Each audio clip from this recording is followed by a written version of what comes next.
এ পৃথিবীতে আমরা যতজন মানুষ রয়েছি, আমরা কাউকে কাজ করাই আর আমরা কারো কাজ করি। ঠিক না বেঠিক বলছি ও আমার ভাইয়েরা, আমার পদ্মরান্তেরা, আমার বোনেরা? আমাদের প্রত্যেকের কাজের লোকের প্রয়োজন হয়। কিন্তু আমরা যারা কাজ করি তাদের সম্পর্কে আমি আপনাদেরকে বলি, আপনার ভাই যে কাজের জন্য আপনাকে নিয়েছেন, তার আশা যে আমার ভাই আমাকে কাজ করে দিবে, এতে করে আমার কাজটা হালকা হবে।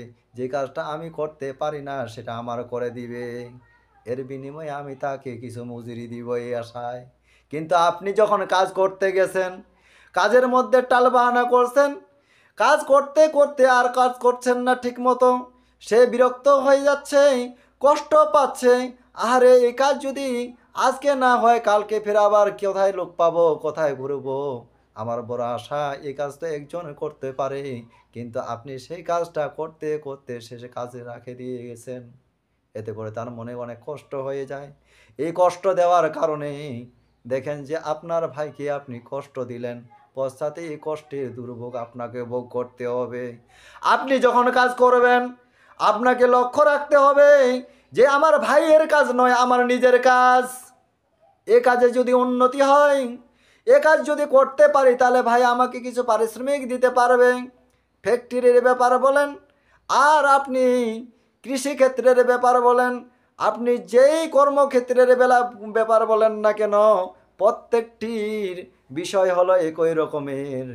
প্রত্যেকে চায় যে এরকম করে কাজগুলো যেন সে করে নিতে পারে। যদি আজকের কাজ আজকে না করা হয়, কালকে আবার কাজ ভারী হয়ে যাবে। এই জন্য যারা কাজ করায় তাদের মাথায় একটা টেনশন থাকে। সুতরাং এই কাজ আপনারা যখন করবেন, গুরুত্ব সহকারে করবেন। ভাইজানেরা, আমরা যারা কাজ করাই, আমাদের বাসায় যারা কাজ করতে আসে, ও আমার বোনেরা একটু খেয়াল করে শুনবেন। যারা কাজ করতে আসে তাদেরকে আপনারা এমনভাবে কাজ করাবেন, সারাদিন কাজ করানোর শেষে যখন সন্ধ্যাবেলা হয় বা বিকালে আপনি যখন তাকে বিদায় দিবেন, তখন তার যেন বিদায় দেওয়ার সময় তার মুখের মধ্যে কান্নার আওয়াজ না থাকে।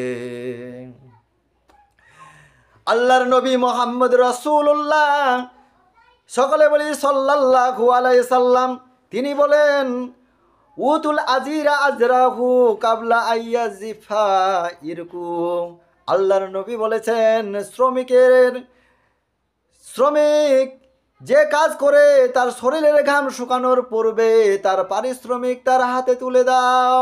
সুতরাং যখন তার কাজ করা শেষ হবে, সাথে সাথে তার পারিশ্রমিক তুমি তার হাতে ধরায় দিবে।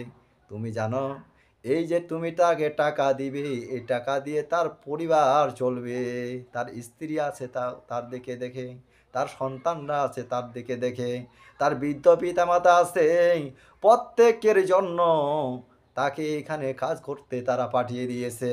যদি তুমি টাকা দেওয়ার অঙ্গীকার না করতে, তাহলে তোমার এখানে আসতে দিত না। সুতরাং তোমার এই জিনিসটা লক্ষ্য রাখে তোমাকে পারিশ্রমিক তার মজুরি দিয়ে তাকে হাসি মুখে বিদায় দিবে।